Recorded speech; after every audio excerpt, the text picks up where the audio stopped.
So we are going to sort of switch channels for a moment, and we're going to have an energy update.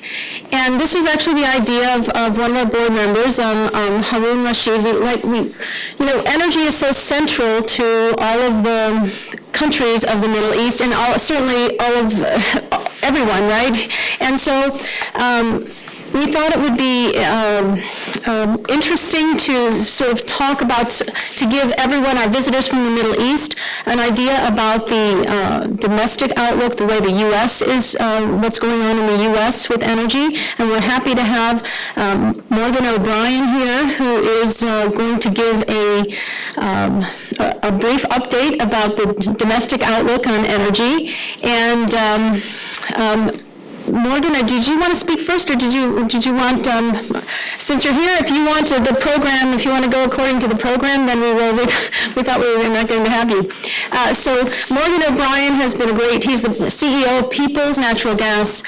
He's been a great supporter of the Institute, and very community-oriented. If you look at his company's website, you will be amazed at the projects that he gets his employees all enthusiastic about working on to serve the community. Very impressive, and that's great leadership, and thank you for being here today. Yeah, absolutely. Thank you. Thank you. And, thank you.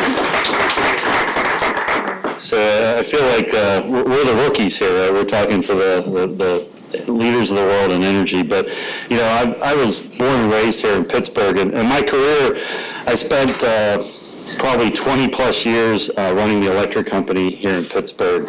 And then the last 6 years, I went over to the gas utility, so I'm focusing on natural gas. And my joke was if I went to next would be a railroad, I could get enough monopolies, I could build a hotel. It's an old joke, so that's my goal. But the reality was, having spent a long time in the electric side of things, and for this region and really this part of the United States, so much of our history is tied into the coal industry. And so to see how that was such a big part of our economy, a big part of what was going on here, but then to understand, call it the environmental challenges that have become more enlightened and more focused around. And so this country, unlike the Middle East, actually at one point thought we'd run out of natural gas, and made a conscious decision to sort of limit who we serve with natural gas. And then all of a sudden, as you're well aware, this whole idea that you could economically actually create or produce gas from shale development was huge. And here in western Pennsylvania, we have what's called the Marcellus Shale and the Utica Shale. And we went from being, a country that thought it was going to run out of natural gas to one all of a sudden having lots of natural gas, more natural gas than what we could serve. And so, I was sort of following that and trying to understand that, and I thought, boy, it'd be neat to be more engaged on that side of the fence. And so I actually left the electric company, went over to the gas company. And for the first few years of that development, it was interesting. You started to think about things, and people were trying to get their arms around it. But more recently, I think in the last 2 years, we've started to see real impacts on what this shale development has meant for not just this region, but for the country. Recently, here in western Pennsylvania, Shell Oil announced they were building a cracker facility here in western Pennsylvania. It's the first cracker facility being built outside the Gulf of Mexico in the United States. It's a $6 billion plus US dollar investment. It's a 5-year construction project that's going to employ thousands of tradespeople. And understanding the whole cracker facility, it basically takes liquid gas and converts it into small pellets, which feed the plastic industry. The plastic industry is the third largest manufacturing industry in the United States. And so there's a real excitement here in western Pennsylvania, not just for having all this gas, but now sort of seeing visibly something as big as this Shell cracker plant, which all of us believe is just the beginning of that manufacturing process. So we'll be seeing other downstream pieces of that process being developed here in Western Pennsylvania. And like most places in the world, jobs are important.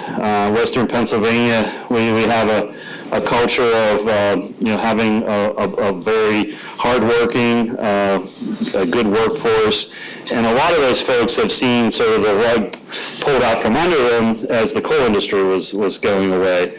And so this creates a whole new era of trying to have parents and kids understand what the future of natural gas is, and trying to connect what we're doing and the need for it to help kids find jobs. And so we're starting not only looking at what economic impact it has, but also sort of the future impact, and engaging in education, engaging with educators on creating the next generation of energy workers. And so, this is a part of the country that I think has been very enlightened and supportive of energy, and now we're sitting here at the beginnings of what's happening in the shale development.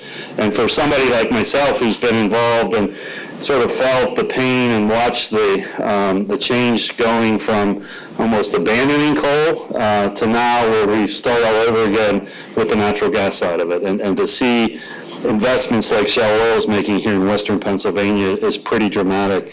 We're a utility company, so I tell people I actually get to see on the ground what's happening.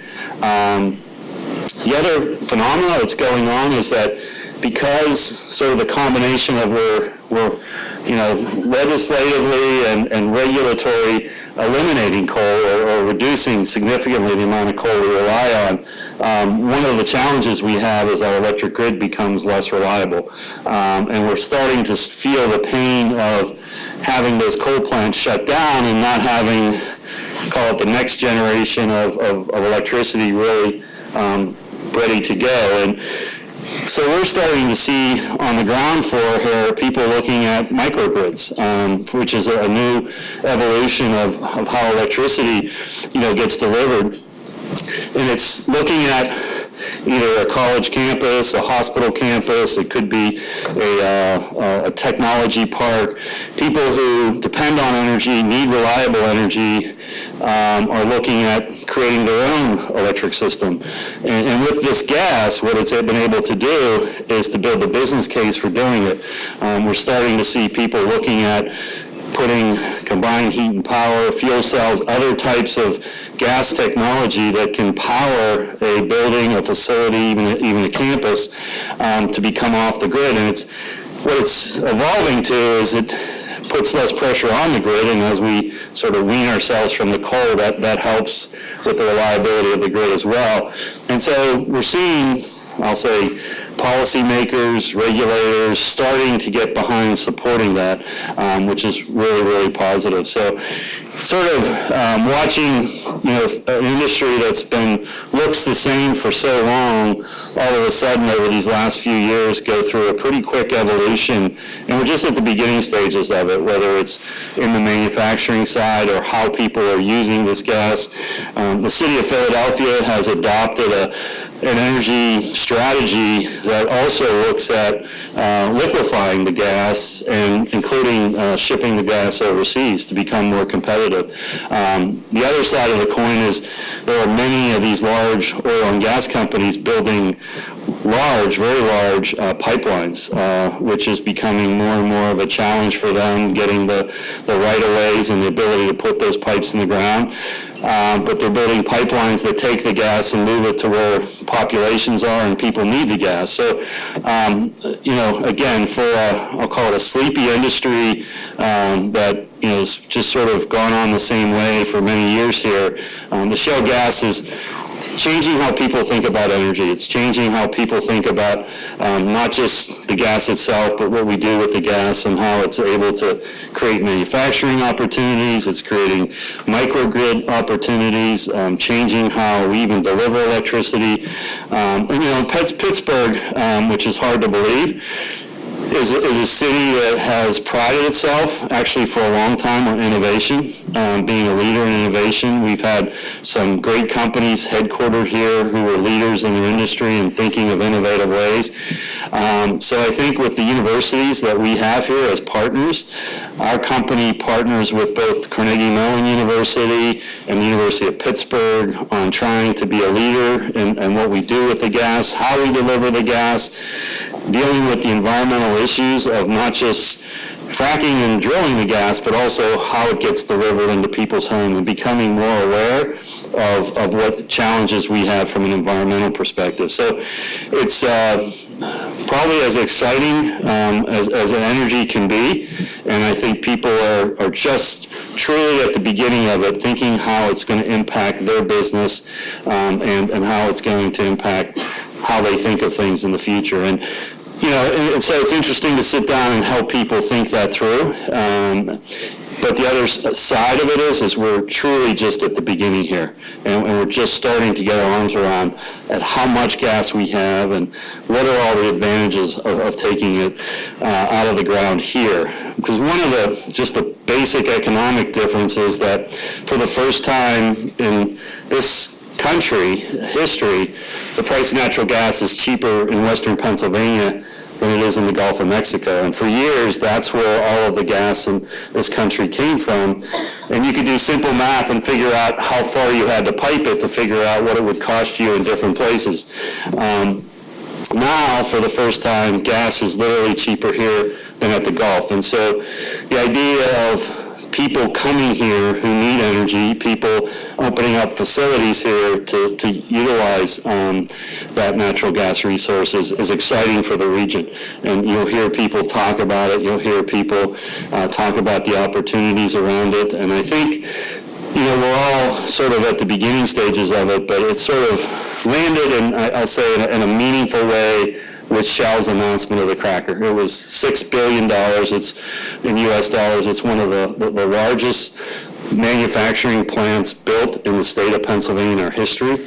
And it's going to employ thousands, but not just the jobs, but what also comes from that, the other sides of those industry. And it's so big that it's hard not to recognize that this energy is having a change in how people think in Western Pennsylvania. So just I'll call it a quick overview. We're the rookies in this field. We're trying to figure it out. It's exciting. I know shale gas is happening, in other places of the world as well. But for us here, it truly is an incredible opportunity, and it hopefully is a differentiation for us that we can build on the economy here to really help create good jobs for not just this generation, but for generations to come. So I'll stop there, and for any questions, yes.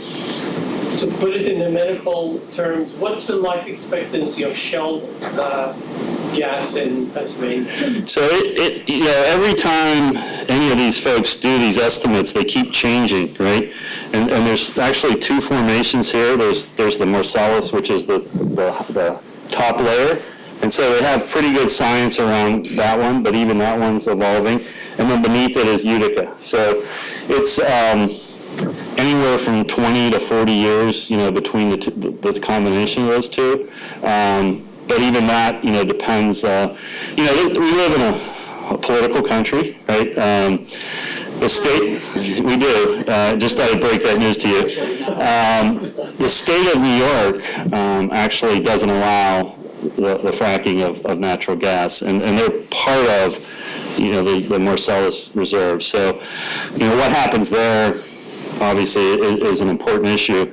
The ironic part is the state of New York has adopted a policy to get off coal completely and go to natural gas. So you can't drill it in the state, but they want it for their energy sources. So sometimes you have a hard time figuring out who makes these political decisions. So there's still some getting our arms around what's actually going to happen as it moves forward. The states have dramatically different rules. Western Pennsylvania is an old historic coal region, so I remember I worked at the electric company that built one of the first nuclear plants in the United States here, and we built it just outside Pittsburgh to the west near the airport.